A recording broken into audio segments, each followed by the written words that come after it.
আজকের ব্লগে আমি তোমাদের সাথে শেয়ার করব মাদার ওয়ার্কস মিউজিয়ামের ফুল ডিটেলস। এই মিউজিয়ামের ভেতরে কি আছে সেটা আগে দেখো, তারপর ডিসাইড করো তুমি এই মিউজিয়ামে যেতে চাও না চাও না।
মাদার ওয়ার্কস মিউজিয়ামে যাওয়ার জন্য তোমাদেরকে শিয়ালদা থেকে বাস ধরতে হবে ইকো পার্কের, এবং ইকো পার্কের 3 নম্বর গেটে নামতে হবে এবং সেখান থেকে সাবওয়ে ধরে তোমাদের মাদার ওয়ার্কস মিউজিয়ামে যেতে হবে। এবং এই যে টিকিট প্রাইস আছে সেটা হলো 250 টাকা, তো এটা একটু হাই আছে। এবং আমরা মাদার ওয়ার্কস মিউজিয়ামের সামনে চলে এসেছি, এটা হলো মাদার ওয়ার্কস মিউজিয়ামের গেট। তো শুরুতেই তোমরা দেখতে পাচ্ছ বিভিন্ন মনীষীদের মোমের পুতুল তৈরি করা আছে, এবং আমরা গ্রাউন্ড ফ্লোর থেকে 6 ফ্লোরে লিফটের মাধ্যমে উঠে এসেছিলাম। এবং এখানে যত বাঙালি মনীষী আছে তাদের প্রথমে মূর্তিগুলো দেখতে পাচ্ছ তোমরা, যেমন মাদার টেরিজা, তারপরে স্বামী বিবেকানন্দ,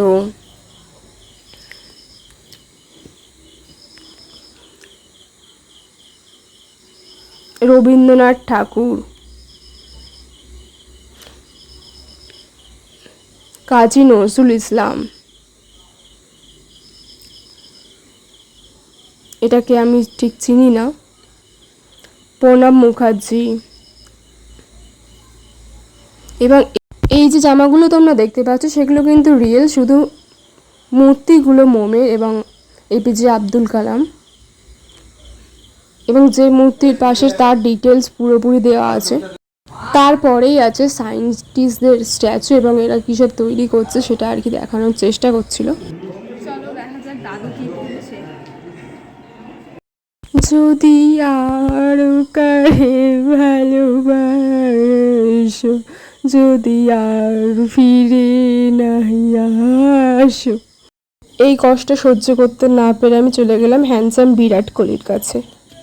তারপরেই মনে পড়ল আমার অনুষ্কা শর্মার কথা, তারপরে আমি কাঁদতে কাঁদতে চলে গেলাম সৌরভ গাঙ্গুলির কাছে। এবং এনাকে আমি রেসপেক্ট করি, ভালোবাসার চোখে দেখি না।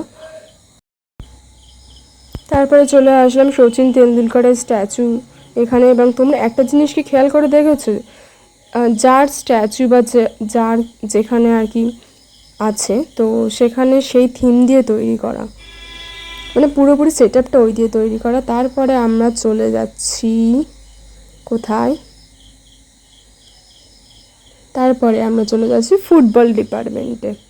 তো এখানে একটা গোল পোস্ট তৈরি করা আছে, এবং ফার্স্টেই আছে এটা প্রবাবলি মারাদোনা, এবং এখানে কবে কবে জিতেছে সেগুলোর একটা ছবি দেওয়া আছে।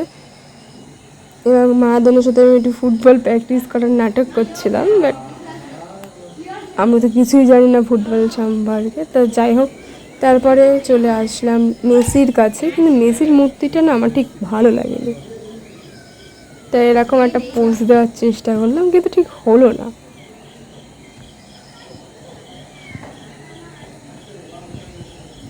এবং এটা প্রবাবলি পেলে, আমাদের যদি মনে পড়ে এই প্লেয়ারটার নাম। এবং তারপরে আমরা চলে যাচ্ছি মিউজিক ডিপার্টমেন্টে। তো ফার্স্টেই চলে আসলাম মান্নাদের কাছে।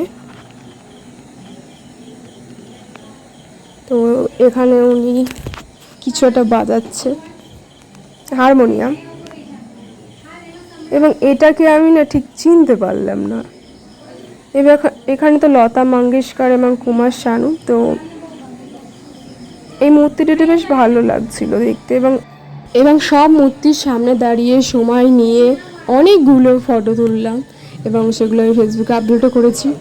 তারপরে আমি চলে আসলাম অ্যাক্টিং ডিপার্টমেন্টে, এবং এখানে এত সুন্দর সুন্দর গান বাজছিল, মন চাইছিল নাচ করতে, তাই আমি একটু নাচও করে নিয়েছি। এখানে আছে মিঠুনদা, কিন্তু মিঠুনদার মূর্তিটা খুব একটা ভালো না, এবং পিছনে লেখা আছে ডিস্কো ড্যান্সার।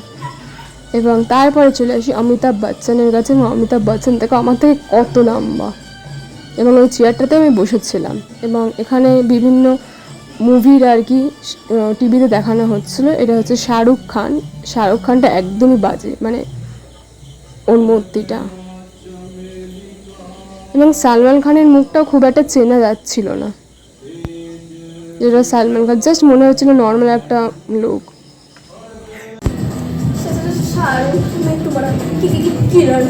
तुम क्या मुझे प्यार करोगे? प्लीज बोलो ना, बोलो ना। नहीं प्यार करेगा क्योंकि मोहता है। चलो शाहरुख से प्यार नहीं करता, चलो अब सलमान खान के पास। सलमान क्या तुम मुझसे प्यार करोगे? प्यार नहीं करोगे? ओ तो क्या ऐश्वर्या पे मरते हो?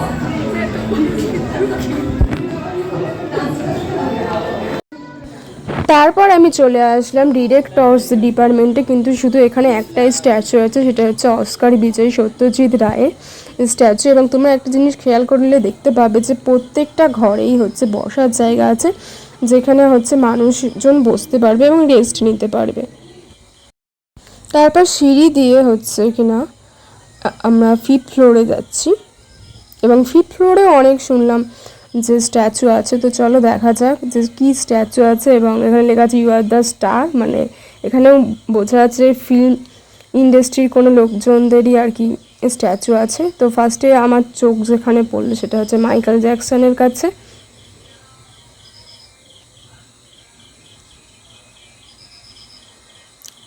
এবং আমি এরকম পোস্ট দেওয়ার ট্রাই করলাম, কিন্তু এরকম আমি পাচ্ছিলাম না পোস্টটা দিতে।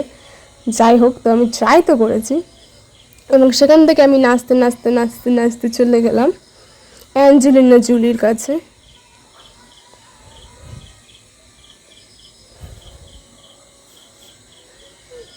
এবং সেখান থেকে এই একটা অ্যাক্টরের কাছে চলে গেলাম, কিন্তু একে আমি চিনি না। এবং এখানে প্রবাবলি যারা অস্কার পেয়েছে তাদের স্ট্যাচুই আছে। এবং এই যে মোমের স্ট্যাচুটা ছিল, এটা সব থেকে সুন্দর দেখতে, মানে হয়তো সব থেকে সুন্দর অ্যাক্ট্রেসদের মধ্যে একজন, এবং এটা খুবই সুন্দর ছিল। তারপর একেও আমি চিনি না, মানে এনাকেও আমি চিনি না, এবং এনাকেও আমি চিনি না, কিন্তু এর সামনে একটা ফ্রেম মতো ছিল, ওখানে ভালো ভালো পোজ আমি দিয়েছি। তো সেই ফটোগুলো তো আছে অলরেডি আমার কাছে।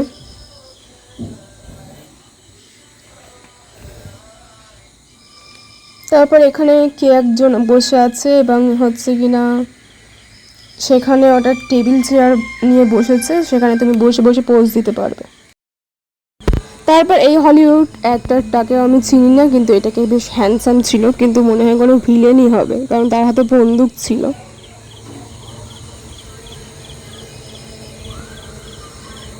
এবং এটা হচ্ছে কিনা ক্যাপ্টেন স্প্যারো, প্রবাবলি নামটা আমার যতদূর মনে পড়ে, বা জ্যাক স্প্যারো যতদূর সম্ভব। তারপরে আমি চলে আসলাম ব্রুস লির কাছে, এবং এই পোস্টটা খুবই সুন্দর ছিল, আমি পোস্টটা দেওয়ার ট্রাই করছিলাম। অনেকক্ষণ হাঁটার পরে এবং নাচানাচি করার পরে আমি একটা সিটে বসলাম, তো সেখানে একটু আমার রিল্যাক্স ফিল হলো।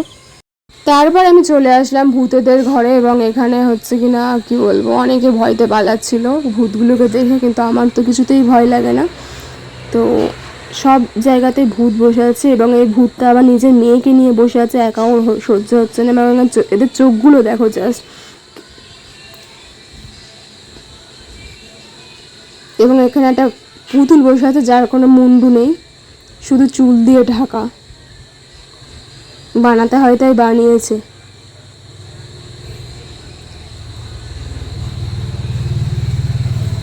এবং পুরো হলঘরটা অন্ধকার ছিল। তো এখানে একটা ভূত দোল খাচ্ছিল, এবং ওরা বললো যে তোমরা দোলনাতে উঠতে পারো, বাট একজন করে বসতে পারবা। তো এই ভূত তো অনেকদিন ধরে একা বসে রয়েছে, থেকে 2 ভূত মিলে হচ্ছে কিনা নাটক করছে, এবং ভূত পর্যন্ত আমার জ্বালাতন সহ্য করতে পারছে না, তো চুপ করে আছে। এবং আমিও তো বেশ জোরে জোরে অনেকক্ষণ দোল খেলাম। এবং হচ্ছে কিনা আমার একটা বান্ধবী ছিল, সে আমাকে বললো একটু ভূতের অ্যাক্টিং কর, তাই জন্য আমি হচ্ছে কিনা চুলটা সামনের দিকে দিয়ে ভূতের অ্যাক্টিং করছিলাম। এবং আমি তো খুবই মজা পেয়েছি এই জায়গাটায়। আশেপাশে যে লোকজন ছিল সেগুলো দেখে আমার দিকে ফিরে হি হি হি করে হাসছিল, বাট আই ডোন্ট কেয়ার, কারণ আমি সেখানে গিয়েছি মজা করতে এবং তাদের সাথে আমার আর দেখা হবে না, সো দ্যাটস ওয়াই। এবং আমি ওর ভূতের মুখটাও দেখানোর চেষ্টা করলাম। এবার আমার শুরু হবে ভূতের অ্যাক্টিং, এবং তোমরাই বলো যে ভূতের অ্যাক্টিংটা কেমন হয়েছে, ভালো নাকি ফ্লপ করেছে। এবং তোমাদের কি মনে হয় আমি যে হরর ফিল্মে চান্স পাবো নাকি পাবো না? এবং এখানে লাইটগুলো এমনই দেওয়া ছিল যে যাতে চোখগুলো হচ্ছে কিনা সবার ব্রাউন লাগে, এবং দেখতেই পাচ্ছ কিরকম ভূতের মতো চোখ লাগছে, আমার চোখ ওরকম অ্যাকচুয়ালি না। তো অনেকক্ষণ এই দোলনায় বসে বসে দোল খাচ্ছিলাম আমি। তো কিছুক্ষণ পরে আমাকে বললো উঠে যেতে, তারপরে আমি অন্য ভূতগুলো দেখতে লাগলাম। এখানে একটা ছোটো ভূত, এটা দেখে কারোরই ভয় পাওয়ার কথা না।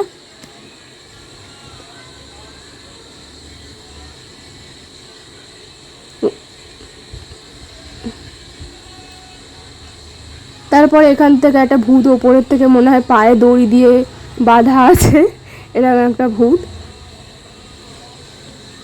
এবং আমিও ওর মতো অ্যাক্টিং করার চেষ্টা করলাম সেখানে। এবং এখানে হচ্ছে কিনা আমি বসেছিলাম, বসে বসে ভূতদের সাথে ভূতের অ্যাক্টিং করছিলাম। ভূতগুলো ভাবছে যে বাবা কাঁদবে পাল্লাই পড়লাম আমি।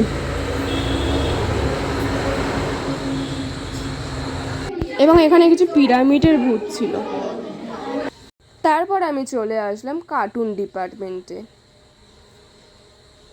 ফার্স্টে কি একটা যেন কার্টুন আছে, আমি এর নাম জানি না, একটা টেলিস্কোপ আছে, ওই দিয়ে একটু পোস্টার্স দেওয়ার ট্রাই করলাম। তারপরে আমাদের বিখ্যাত জাদুর সাথে দেখা করলাম। আমার কিছু স্বপ্ন তো পূরণ করাই চাই। তারপরে আমার মনের সুপ্ত ইচ্ছা জাদুকে জানালাম, জাদু আমার একটা বয়ফ্রেন্ড নেই, আমি চাই আমার 3টে বয়ফ্রেন্ড হোক, তুমি কি পারবে আমার ইচ্ছা পূরণ করতে? জাদু আমার কথা শুনে সাইলেন্ট হয়ে রইল, কোনো উত্তর দিল না। আমি কাঁদতে কাঁদতে চলে গেলাম অন্য একটা কার্টুনের কাছে। এই কার্টুনটাকে আমি কোনো দিনও দেখিনি, এই প্রথমবার দেখলাম, জানি না কোন কার্টুনের অংশ। এবং আমিও এর কাছে কিছু জিজ্ঞেস করলাম, বাট এ কোনো উত্তরই দিল না। তা আমি কী করবো, একটু পোস্টোস দিয়ে অন্য কার্টুনের কাছে গেলাম। তারপরে এটা হচ্ছে কিনা অবতার, আমার যতদূর মনে পড়ে। তো এর বেশ পোস্টটা বেশ সুন্দর ছিল, আমি পোস্টটা নকল করার চেষ্টা করলাম, বাট আমার দ্বারা এই পোস্টটা নকল করা সম্ভব হলো না, কারণ অত আমি লম্বা না। তারপর আমি চলে গেলাম অবতারের ছোট ভাইয়ের কাছে, যেটা পিছন দিক থেকে কোনো কাপড় টাপড় ছিল না। সেই ভাষাটা আমি বলতে পারছি না যে ও কী পরে আছে, যাই হোক। এবং তারপরে আমরা অন্য দিকে যাচ্ছি, এবং আমি 2 পাতলু মিলে দড়ি টানাটানি করার চেষ্টা করছি, তবুও হচ্ছে কিনা মোটুর সঙ্গে জিততে পারলাম না। তাই আমি হচ্ছে কিনা হার মেনে নিলাম, নিয়ে মিস্টার বিনের কাছে যেতে দেখলাম, কিন্তু সেখানে একটা বাচ্চা ছিল। এবং এখানে তোমরা দেখতে পাচ্ছ ছোটা ভীম, শুধু ঢোলু ভোলু বাদ দিয়ে সবাই আছে।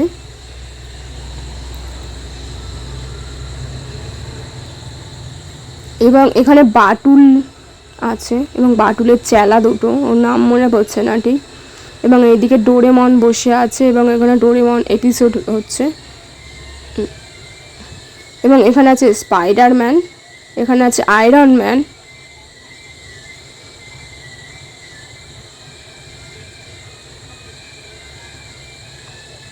এবং এই ক্যারেক্টারটার নাম আমি ঠিক জানি না কি, তোমরা জানলে একটু কমেন্ট করে জানিও। তারপর সর্বশেষ ভিউ যেটা ছিল ট্যাটু লাইট ভিউ, মানে হচ্ছে কিনা বিভিন্ন রকমের লাইট আর কি তোমার গায়ের ওপর ফেলা হবে এবং তুমি সেখানে পোজ দেবে। তো আমি আমার বান্ধবীকে বললাম যে পুরোটার একটা ভিডিও ফার্স্টে কর, তারপরে হচ্ছে কিনা আমার ভিডিও করবি এবং আমি তোর ভিডিও করে দেবো, এবং পুরোটা ঘোরাতে বললাম আমি। এবং এখানে না বললে বিশ্বাস করবে না, এখানে সব থেকে বেশি লোক ছিল। তো এই হচ্ছে কিনা দেখো সবাই কত পোজ দিচ্ছে এবং এর ভেতরটা অন্ধকার ছিল। তো আমি ফাইনালি হচ্ছে জায়গাটা পেলাম এবং আমি আমার পোজগুলো দিতে শুরু করলাম। আমার তো সব থেকে ট্যাটু লাইট ভিউটাই সুন্দর লেগেছে। দেখো কত সুন্দর ট্যাটু লাইট যেগুলো আছে। তো এখানে আমার একটাই ভুল হয়ে গেছে, শুধু আমি জাস্ট ভিডিও করে বেরিয়ে এসেছি, ফটো আমার একটাও তোলা হয়নি, যার জন্য আমি এখনও রিগ্রেট ফিল করি।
তারপরে আমরা 5 তলা থেকে সিঁড়ি দিয়ে আবার 6 তলায় চলে গেলাম, যেখানে আর কি এক্সিট আছে।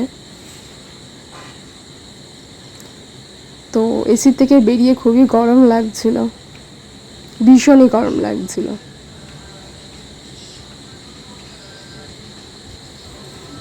এবং এই সাইডে ক্যাফে আছে, যেখান থেকে তুমি পুরো কলকাতাটা দেখতে পাবে, মানে এই জায়গাটার আশেপাশে দেখতে পাবে। এবং এখান থেকে আমরা হচ্ছে কিনা লিফট করে গ্রাউন্ড ফ্লোরে চলে যাব, ওই সামনে লিফট। তো গাইস, এই ব্লগটা এই পর্যন্তই ছিল, আবার দেখা হচ্ছে নেক্সট ব্লগে। ততক্ষণ ভালো থেকো, সুস্থ থেকো, টাটা।